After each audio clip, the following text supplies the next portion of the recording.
Welcome to Stimulus Tech Talk. I am Sherry Lip, Marketing Manager at Stimulus Technologies, and I am here today with Stimulus Technology CEO Nathan Whittacre. And today we are going to be revisiting a topic. Well, we've talked about AI a lot, but we had a guest on a year ago to talk about AI in business, and today we are going to discuss what has changed in the last year since we did that first podcast. Welcome, Nathan. Thanks, Sherry, and thanks everybody for being here. Great topic as always. Yes, so AI is definitely one of our favorite topics, but we really want to dive into how it affects business. So, Nathan, you probably remember that podcast. What do you think has changed over the past year since we first started talking about this? The entire world. In some ways it's changed a lot. In other ways it is not. I think, the biggest change over the last 18 months has been generative AI. So I think we had that podcast on just a few months after ChatGPT became publicly available, ChatGPT 3. And it really brought to attention to businesses and a lot of people that weren't investing in AI, the power of AI. And people suddenly saw what it could potentially do for their companies. I think a year later, there is a lot of questions that have not been answered for most small businesses. They can use, there's people on their teams that are using a generative AI like ChatGPT to write content or assist with content generation or potentially, create frameworks for things. Um, and ideas for business plans or job postings or blog posts or whatever it may be. What I think a lot of companies are struggling with still today is how to integrate AI in regular business processes and use it for automation, which is really what it's potentially very good at. Um, and because every business is specialized in their service area, this general generative AI may not be good enough today to implement across their companies. So in one sense, generative AI has really changed how we do certain parts of our business, but business owners are still scratching their head, proverbially, on how to make it work in all areas of their business. Well, definitely, I think in my realm, I see a lot of people in different departments using different tools, but it's not really brought together as kind of a cohesive way to do operations. Is that kind of what you see? Yeah, I just got done interviewing one of our clients that, was wanting to adopt some AI technologies, and about 10% of their company was given one of the AI tools. And their feedback was, this is really nice. I just don't know the power of it. Or sometimes it works and sometimes it doesn't.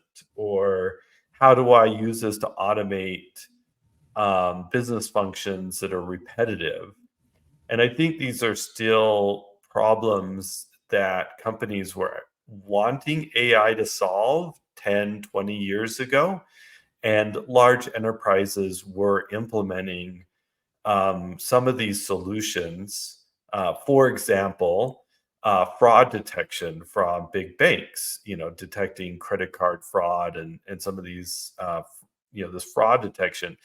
And it's really dramatically improved fraud detection in the banking world, but it hasn't done things like, oh, I want to do an automatic bank reconciliation for a small business.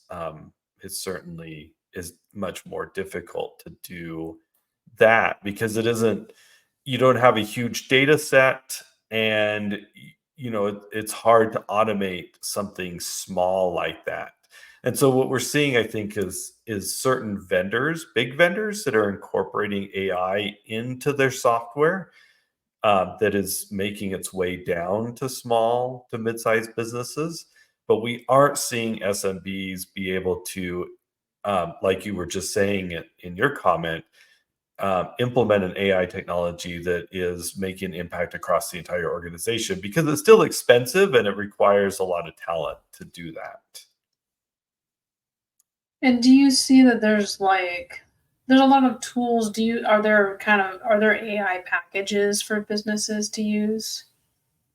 Oh, certainly. I think we're seeing these type of things incorporated into software packages today.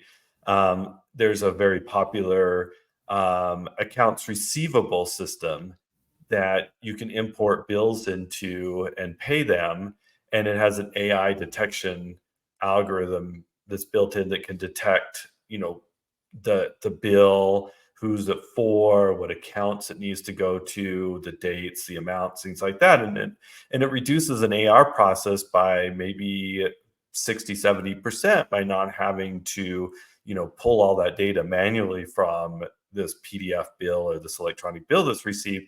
It could be automated. So I think, again, what we're seeing is AI being incorporated into tools by vendors and making those tools much more powerful. I think the struggle is a small business saying, I have this problem and I want to automate it using AI. That's definitely a little bit more difficult. I see it a lot in our world of marketing. What you're living in, and Sherry and I certainly talk a lot about how we can use AI to improve our marketing. We're working on some, content generation, lead discovery. Specific targeting of companies, that our ideal clients, and that is really powerful, whether it's using ChatGPT or Microsoft Copilot or one of these generative AI tools, or using a piece of software that is AI powered, that can do that work. It's certainly, I think, really powerful in marketing, to produce that. There's other things. You look at HR. I think there's a lot of companies that are using AI on the HR side to do maybe benefits or recruiting, job postings, things like that, filtering through candidates on job postings, to find those ideal candidates. We're seeing that on the HR side. And small businesses can use generative AI like ChatGPT to, write job postings, and post them out there, maybe upload resumes to get tracking and things like that. But it's really, integrating in those big tools, and searching as a small business, searching for those tools that are incorporating that type of work. Yeah, and real quick, when we're talking about generative AI, what is that definition? Okay, so I don't know if I've used that term as much recently. So in AI, there's building blocks, and we have a blog article that kind of talk about this. So you have a building block of machine learning is like one building block, where the machine has a neural network, and you feed it content, whether that's numbers, or if we're talking about natural language processing, which is another building block, you train it on big data, on a lot of data. And then, the other building block that I just mentioned is natural language processing, where the AI can understand speech, or written words that are in a language that the computer doesn't natively understand. So the computer understands ones and zeros. It understands assembly code. It understands and can understand high-level programming languages like C++ or Java or something like that. But it's really hard for it to understand English or Japanese or Spanish or French. um, because there's so many nuances. And heck, as a non-native speaker of English or Spanish or Japanese or Chinese, it's hard for a non-native speaker to really get the nuances of the language. And so it's much harder for a computer to do that. So the one of the building blocks is this natural language processing that it builds a complex understanding and these complex neural networks to understand how natural language works and translates that into what machine can understand. Generative AI takes that even one step further, that it's built this big statistical model around language, and it can sort of understand concepts based off of statistical models. That's where generative AI has really been has changed over the years, is it went to the statistical model base. And so when we speak or when we type, it's taking natural language, understanding and converting that into a statistical model, and then regenerating what it believes is the highest statistical response to that model, that it's built off of what you said or what you wrote. That was a little technical, but generative AI is basically where the computer understands language or images in some form and generates that same response back. So in ChatGPT, for example, you just type in a sentence, a question, a complex paragraph, and it again very quickly builds a model around that, compares it to the statistical model that is developed off of all this training that it's done over the years, and then builds a response that it thinks is very appropriate based off of its knowledge. Is that how the human brain works? I'm not sure, but that's what it kind of feels like as you're talking to another human, by doing that. And it can do it with images, it can do it with music, it can do it with natural language, it can do it with spoken voice. It's a lot of different things, but that's the idea of this generative AI, is it's taking natural language and putting and sending back the same natural language, and it's so much better than what we had just a few years ago. So it's been a dramatic change. And how do you think that this change came about? Like, what changed, do you know, in the technological world that this came about so fast?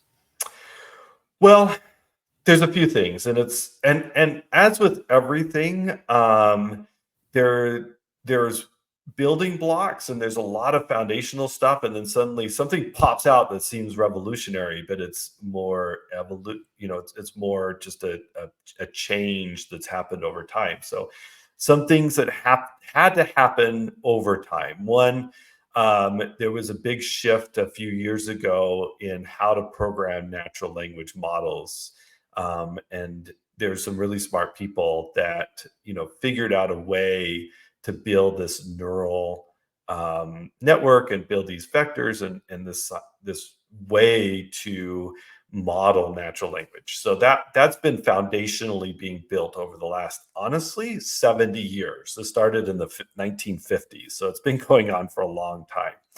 But there was a big improvement in that. The other thing that's really been the change is the computing power that we have available. So with cloud systems like AWS and Microsoft Azure and Google's cloud infrastructure, there's just so much computing power that's available now and storage space to develop and build these models. And then you had a company, OpenAI, or a nonprofit OpenAI, that came along and took these technologies that were already there, developed some very revolutionary algorithms, and then fed it the internet. And that's basically what they did. They did it all this publicly available content from books and websites and everything that they had publicly available, and trained this model over an extended period of time. And now this model is built based off of this large data set. And that's what these scientists have been saying for many years, is we need to have a huge data set to train these models, and no, people were taking small data sets, like feeding it, a company's worth of data. Um, but OpenAI fed it the world's worth of data, and then suddenly it was able to understand. And it was just a dramatic change because there was enough computing power to be able to do that.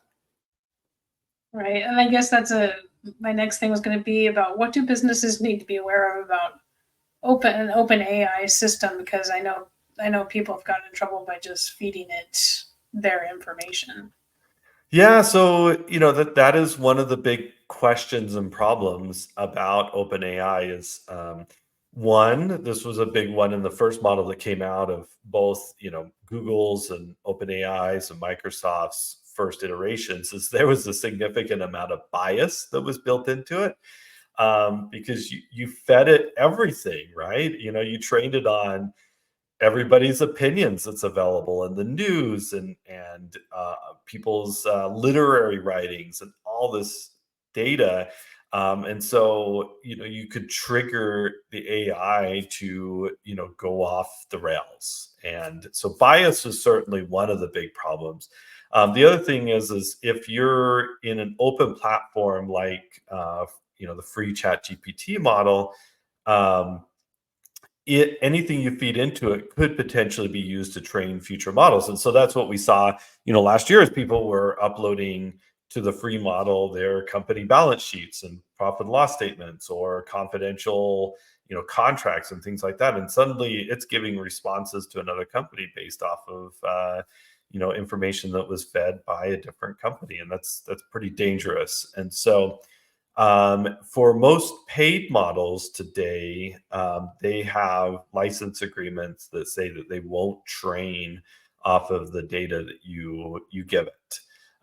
And so, you look at Microsoft's Copilot, for example, that will train its responses based off of the individual user's access rights to the data, and then it won't use that data to train its model for other entities or even other people inside that same organization. So these companies that are building the software, um, they're realizing that data privacy is an essential part of this AI system.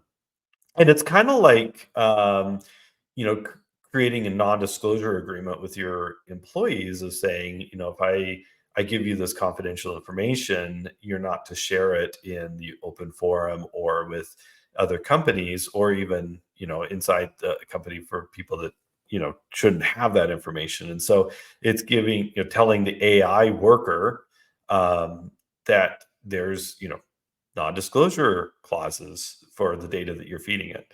Um, and one other thing, I kind of AI worker, quote unquote, is the AI systems are novices at this. They may seem like experts, but treat them like interns and don't treat them like the subject matter expert. Even though they appear to be subject matter experts, they make a lot of mistakes. They're getting better, but there's certainly a lot of mistakes. So treat them like interns and don't treat them like the experts. And I think you'll have a lot more success with AI systems. And along those lines, what do you think the role going forward, a company like Stimulus Technologies, do they play a role in implementing this and then also training business how to use it and what they need? So that's one of our goals as a company, and that's why we're doing so many of these segments on AI and blog posts and webinars and things like that. Is we realize that companies, especially small businesses, are going to be looking to their trusted partners, which are usually their IT provider, to help them implement these technologies. And so we're working over the next few months now, of developing a program around helping companies implement the right technologies inside their companies surrounding AI. And part of it, I think, is really for the employees to learn the power. It's just kind of like it reminds me when we started this company in 1995 of just teaching people how to use email. And it seems so elementary now to say, well, I need to train somebody of what email's like or how to use the World Wide Web.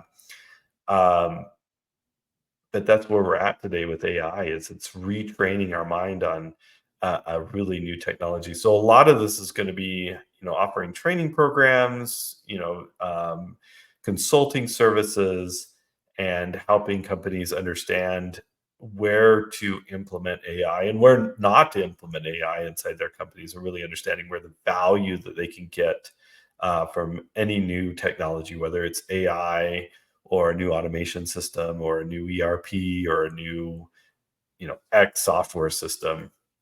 AI is just powerful. It's a very powerful system or solution, but it's not. You can't just pull it off the shelf and expect it to work. And how do you think companies, as they're implementing these things, can have that human factor, where it's not replacing somebody but enhancing? It's a tool for a position. How do you think employees can kind of have that integration that fits, weaves in well with what they're doing? Yeah, I think you touched on a fear that a lot of people have about AI, which is it's going to replace my job. And it might replace a few jobs out there. It's potentially going to improve productivity that maybe we don't need as many workers to get the same work done. But we've been doing that forever. You think about 70 years ago when we, developed airplanes and, spaceships to go to the moon. They had, teams and teams and teams of draftsmen in a room just to, draft, and engineer these systems. And now we just do it automatically with computers, and drafting is, that used to take 10 people to hand draw, design things. Now it's, one person can do the same thing with AutoCAD. So, technology is constantly, quote unquote, replacing jobs, but it really isn't replacing a job. It's just making the job easier to do. And so it's very quickly evolving the way that we work. And just think of it, I like Microsoft's name of Copilot. It's an assistant. It is something there to assist or help you get work done faster. Um, and I don't think if companies are implementing AI correctly, it's not going to be a replacement of a bunch of jobs. It's going to be the company is going to be more efficient, be able to do more work, be able to get more jobs, and the companies will grow and there'll be more work or more humans working there. But using AI to automate the tasks that humans don't necessarily want to do all the time. And that's really what companies are looking to do is automate those repetitive tasks that can be automated with a little bit of intelligence that we didn't have before. And that's really what today's AI is trying to do. And what tips do you have for companies to, I've seen the term upskill their employees. And of course, you're talking about a huge range of ages from 20s to nearly retirement, trying to learn these new skills. What tips do you have for companies to implement it without throwing? I've certainly worked in the past at places where they're like, here's a new thing, and they just put it in there and that's it. Yeah, that was exactly the conversation I had with our client just a minute ago. Was they gave the example that they have people that are working there that still want the electronic 10 key sitting on their desk with the paper wheel on it. And even though most computers have or all computers have a calculator built into it, they work faster with the 10 key. So I think what companies should do today is make sure that the employees are utilized for the tasks that they're really good at, and then automate what is cumbersome or difficult, and keep this iteration methodical and improve the skills. Take the best of what the employee does and then improve on things that maybe they're not so good at or maybe that are difficult to do. And I think that that's really the way forward with this. As far as training goes, I think all companies are, working on developing courses and systems to train on it. And one of the things to remember is it could be an enhancement on a product that you're already using. Maybe your ERP system comes out with an update that incorporates some AI solutions to do financial analysis. So, work with that ERP vendor to get training on that part of the tool. Maybe it's a CRM that you're using that has some AI integration to, better focus on certain, target client profiles. Have your marketing team and your sales team get trained on that new solution that comes out. So I think, the first step is just look at, what your existing vendors are coming out with and implementing in their solutions, um, to enhance their work and provide the training to be able to do that, rather than plopping down a brand new tool and expecting it just to work. And then maybe take it just little by little. I know, Sherry and I, just for example, are working on implementing a new, marketing tool. And, we're looking at a bunch of them, seeing which one makes the most sense, because we're trying to solve a problem that we're having. And, we want to implement a new tool to solve that problem. But it does take some detailed analysis to find out, um, what the solution should be for that problem that you're having. So, I think the biggest thing that I see in technology in general is business owners find a solution and then go look for a problem to, how to implement that solution. So it's really, start with the problem first, find actually a business problem that you're having, and then go out and search for a solution for it. That is a great tip. So, last question: what are you most excited about for the next year, the upcoming year? I think the system is going to mature a lot, and my hope is we're going to see better integration of these general AI tools into our business processes. So I think we're going to see some better integration with, sorry to reiterate it over and over again, but Microsoft's Copilot inside, the Microsoft 365 ecosystem. I think that that's going to be a big improvement. I'm very excited about that, because that could touch every area of a business. So that's a big part of it. I think it's going to help with cybersecurity quite a bit. That's we didn't touch on that much in this podcast, but we're seeing AI really help with cybersecurity on detection and data protection. So I'm very excited about improvements there, because it's, as we see, there's big problems with um, AI on the hacking side. Hackers using AI to attack companies. Um, so that's a big part of it. And then I'm sure there's going to be something that's going to, blow our minds over the next year, just like ChatGPT came out and did, and really bring these things to light about the potential for these. And maybe in a year's time, all of us are going to have an actual Android sitting next to us that's going to help us do our work and do advanced calculations, and we'll feel like we're living in Star Trek. Yeah, um, we're getting that's a there. few years off, but it's not impossible that we're going to see that in our lifetimes, maybe not too far in the future. So we'll all have data from Star Trek, or Rosie from Jetsons or something. Maybe we might just be a few years behind of the predictions, but I think we're getting closer and closer each day to something like that. Yeah. Well, thank you, Nathan, and thank everybody for listening. Excellent. Thanks everybody for being here. As always, we'll see you next time.